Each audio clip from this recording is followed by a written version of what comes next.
And now it's time to talk about a big matchup that we've got coming up here on August 31st on Saturday. It's at 7:30 p.m. at Kyle Field, Notre Dame at Texas A&M. This is a really, really big game for a whole lot of reasons. Obviously, a whole lot of new going on at Texas A&M with the new coaching staff. You got a new quarterback and Riley Leonard coming in. A whole lot of new everything, right, coming in at Texas A&M. And then you've got Notre Dame coming into town. Marcus Freeman entering his third season as the Notre Dame head coach. I think the expectations are pretty high for the Notre Dame squad this year. Lose a lot of talent there on that offensive line. Lost some guys to the NFL. We're going to kind of talk about that. This game, it really is remarkable. We were just talking about it before we got started. How kind of similar these teams feel. Mason, these teams feel really, really similar to me. And it's not necessarily the playing styles or anything, just kind of the way that they've, you know, their strengths and their weaknesses, I guess, kind of seem to kind of match up. And I think it's going to make for a really, really interesting matchup week one and on a Kyle Field there. 12th man's going to be rocking. It's going to be a really good time. Mason, what are some of the kind of the things that you're looking at in this game that you think are going to, affect the outcome here? Texas A&M is favored in this game, and I think a lot of that has got to do with the fact that they're at home. Like I said, I think the talent level is pretty similar on these teams. I think they got a lot of the same attributes. Over under set at 46.5. What are your thoughts on this one? Yeah, I think it's a pretty tough line both ways. Texas A&M is favored. I think that what you're saying is that they're a pick 'em. Or that's what Vegas is saying, not what you're saying. But and I think that's about right. You're giving Texas A&M at least a 2.5 point advantage for this being a home game. It's really probably more like 4.5 points. Because I would pick Notre Dame to win this game on a neutral site. The fact that it's at Kyle Field is everything for Texas A&M. The differences in these two teams is that um, Marcus Freeman is heading into his third season as the head coach of Notre Dame, whereas Mike Elko is in his inaugural season as head coach at Texas A&M. And I think that that's a really big difference, mainly because this is the first game of the season. If this was game 12, I don't think that would make a hill of beans. Like that, it doesn't matter at that point. The fact that this is the first game, I think, is pretty telling. But I also think that the fact again that Texas A&M gets this game at home is huge. Looking at this game, you said it, Mark. These are two very similar teams matchup wise, right? I really like their quarterbacks. Um, they're both kind of different in some ways. So you got Riley Leonard coming over from Duke, had a pretty good game or a pretty good season, I guess, with Duke. Did battle injury, right, and kind of kept him sidelined. Same thing with Connor Wegman, right? Connor Wegman had a pretty decent game, I would say, and then got hurt. Didn't see him the rest of the season. Now he's back. So to me, though, when I look at the comparison between the quarterbacks, I feel like I have a little bit more of a proven commodity in Riley Leonard, and I know what I'm going to get week in and week out. We still haven't seen Connor Wegman. I mean, the guy's been hurt. He was too young to start before, and I think we're just getting to know Connor Wegman. We've heard good things. He was obviously a highly sought after recruit coming out of high school, but we don't know what we don't know, and he hadn't put much on film. So I don't know. I don't know what to make of that. I don't know where we're gonna where his holes are, where his weaknesses are. If you listen to Texas A&M fans, they'd tell us that he's a rushing quarterback, which or a dual threat quarterback, which I don't necessarily think that, especially due to his injury history. But yeah, anxious to see what he does there, especially with the weapons that he has in the wide receiving room and at tight end. I say that because I don't really think there's much going here. You got Jada Walker. You expect to see him, um, you know, hopefully. get a little bit more involved. Evan Stewart's gone, right? You're missing that talent there. Moose Muhammad has played well, but very inconsistent. And then you got Noah Thomas, who looked good in the spring game. He's a big target. I think he's going to be a good one-on-one target, but a lot of unprovens here. And I'll throw in the transfer Cyrus Allen coming over from Louisiana Tech. Had a great season with him, but he's kind of that speedster, a little bit of a different archetype there. But again, a lot of improvements on the offensive side of the football. And I'm seeing a lot of the same things with Notre Dame. We're making comparisons right now. So for me, Riley Leonard is not a proven passing quarterback. He's a great runner. We know that. But also in the same sense of Connor Wegman being one-dimensional, I do feel that Leonard Riley is also a bit one-dimensional in using his legs. They're the same, but just a little bit different in that sense. But to compare the two programs, I don't know what I've got in the wide receiving room with Notre Dame either. You bring over Chris Mitchell. He comes over from FIU, had over 1,000 yards last year. Great yards after the catch, got a little bit of wiggle, but I don't know outside, or I don't know if the FIU level of competition and his production will translate to the SEC, or in this case, an SEC game, but to this level of play. We don't know that. And then you had a lot of, Jags pretty much at wide receiver that are coming back. I do like Jaden Greathouse. He was a true freshman last year. He popped in some games, but I think we're still unproven there, and that's why I say these two are similar. And then also Mitchell Evans at tight end. I really do like him as a huge third down weapon. He caught 24 first down catches last year, which led the team. Outside of that, though, I think to compare the two running back rooms, pretty average to slightly above average, I would say. A little bit unproven. This is the first game of the season, but just based off of what we know of these rosters, I think we got pretty similar looking, rosters on the offensive side of the football. And you alluded to one point, but when we were talking off air, but the offensive line for Texas A&M might be a little bit ahead of what Notre Dame's got. So to me, I mean, I gave you a pretty good list of the different rooms on the offensive line, or excuse me, on the offensive side of the football for both teams. Some are a little bit better than others, I think, in some different ways. But ultimately, Mark, I'm looking at these two and I'm saying, how could you get any more even? Like, as I think when you compare the two offenses, which offenses don't play offenses, but it's a net zero overall when you compare the two. What is your take on the offensive side of the football? And if you want to take us into the defense, go ahead. Yeah, it's really the same questions for both teams for me, and you alluded to both of them. What's the wide receiver room going to give me from both of these teams? I don't know the answers to those questions at this point. Notre Dame's wide receiver room is, in a sense, rebuilt. You do, like you said, you bring back Greathouse, you bring back Jaden Thomas. I think those are two viable options, but we don't need more of the same from Notre Dame and the wide receiver unit over the last few years. We need more from that unit if you're a Notre Dame fan. So who's giving me more? That's really what I'm kind of interested in, and I like that you mentioned Mitchell Evans. I think he's going to be, a guy that's going to be a factor in this game. There's no doubt about that in my mind. Guys, and the lineage of tight ends there at Notre Dame it goes on and on and on, and it looks like it'll continue.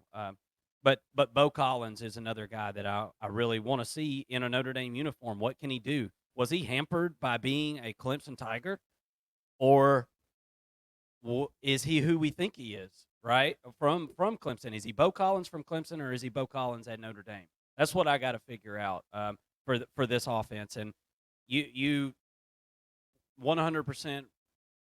I agree with you on the offensive line thing and what we talked about before we got on. I think Texas A&M, just due to the fact that some of these guys were thrown into the fire last year on the offensive line for Texas A&M. It was learn in the deep end, right? Learn how to swim in the deep end. And Notre Dame, it was kind of the opposite of that, right? You had guys go off to the NFL, right? Joe Alt, namely one of them, who's going to be a really good pro. So when you have guys go out of your room like that, I think that naturally there's going to be questions. It's you return Pat Coogan, you return Rocco Spindler, and those are really the only guys that have starting experience there, and they're both guards. Really, kind of both play the same position there, so I'm sure they're going to end up doing some moving around as well. So that's just a couple of things that I'm looking for on Notre Dame on their offense, and then Texas A&M. It's hard to know what to expect with a team this many transfers. So I'm just looking for some type of identity to be formed here. I'm not looking, the offensive coordinator, it's Colin Klein, and he's going to be working with Connor Wegman. This is a weird kind of mashup, right? This is a country song and a rap song put together to me here. So I'm interested to see what the remix sounds like. That's something that's going to be really, really interesting to watch, and I don't think we're going to fully know the answers in week one, which kind of alludes to your point that you led off with.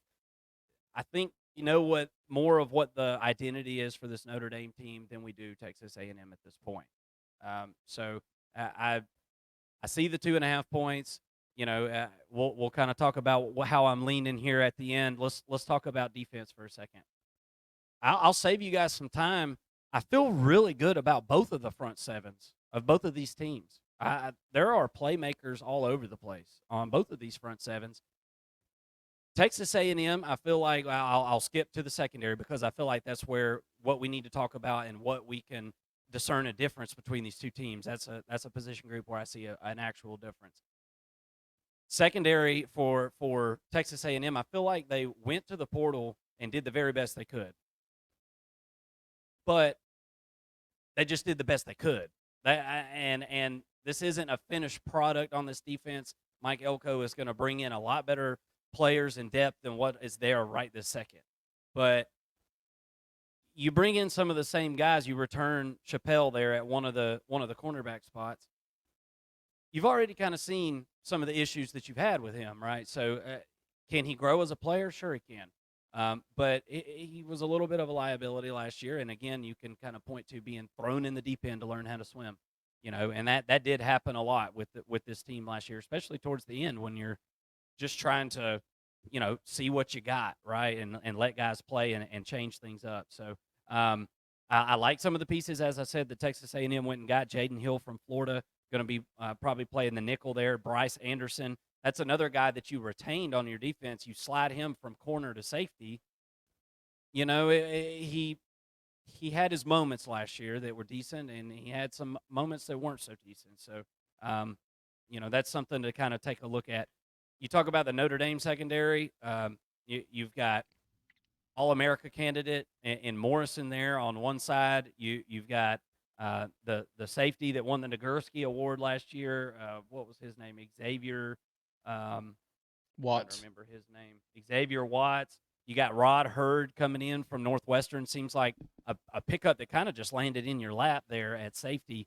And this defense is going to run two high safeties a lot and run a lot of quarters defense. So these guys are all really comparable to one another, and that's what this team wants on defense. They run lots of quarters, and those lower seven guys they switch a lot, minus the D tackles, but they move around a lot. They'll run a 3-3-5. They'll run a 4-2-5.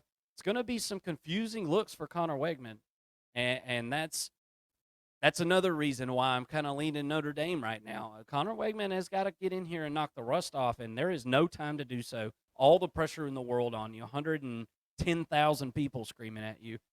How is he going to process that? That's going to be a big question for me.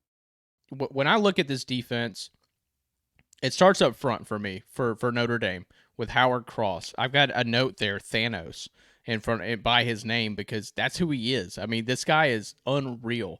As a nose tackle, had 29 run stops, which is exactly what you ask a nose tackle to do. But also 31 quarterback hurries and 66 tackles. Was second on the team in tackles. Your Texas A&M is not going to be able to run the football with this guy in the middle. They're not. He's an absolute playmaker, and you don't see many guys built like him on the interior of the defensive line, specifically at the nose tackle position.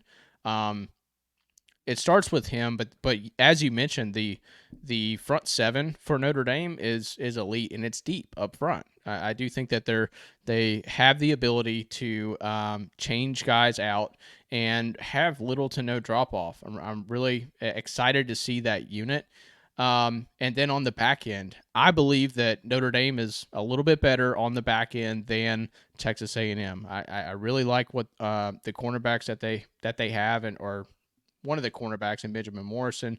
And I really like Xavier Watts, like you mentioned, at free safety. And then also the ASU transfer that came over, Jordan Clark, had 50 tackles, 9 pass breakups, really sticky guy who can play man coverage, which gives you a lot of different options when you're talking about these defenses.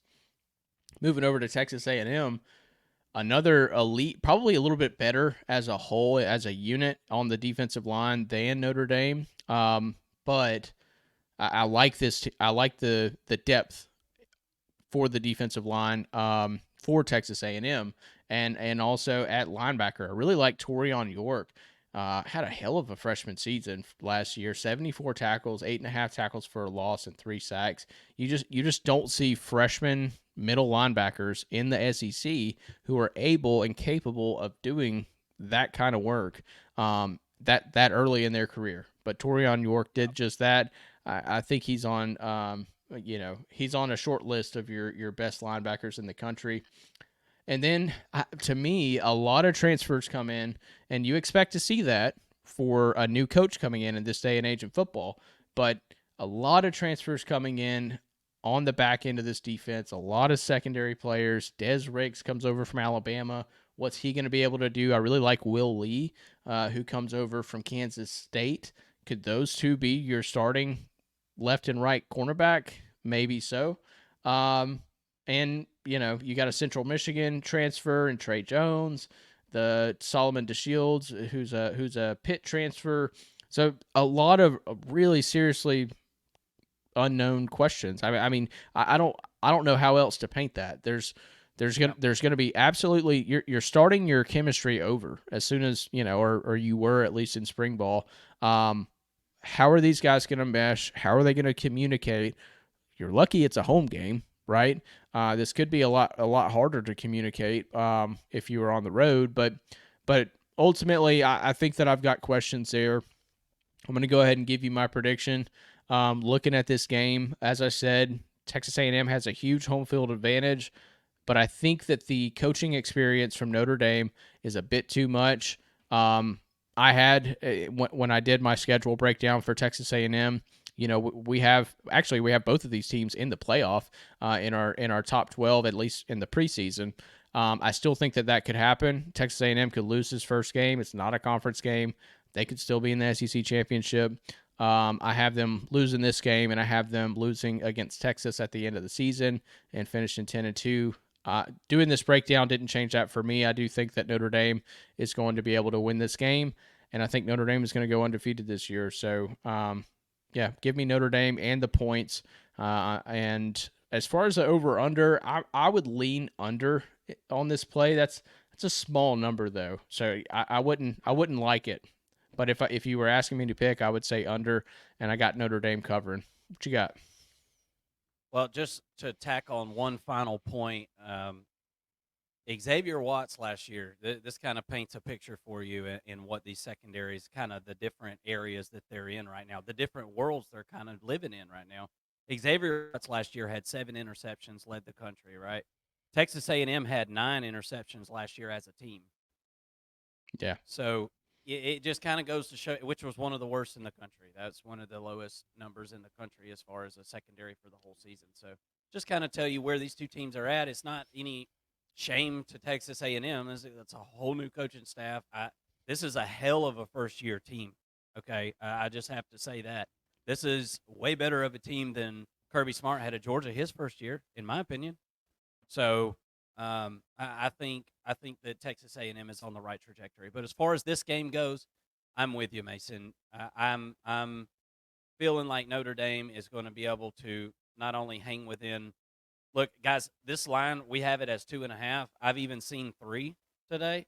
Shop around, shop everything around real good.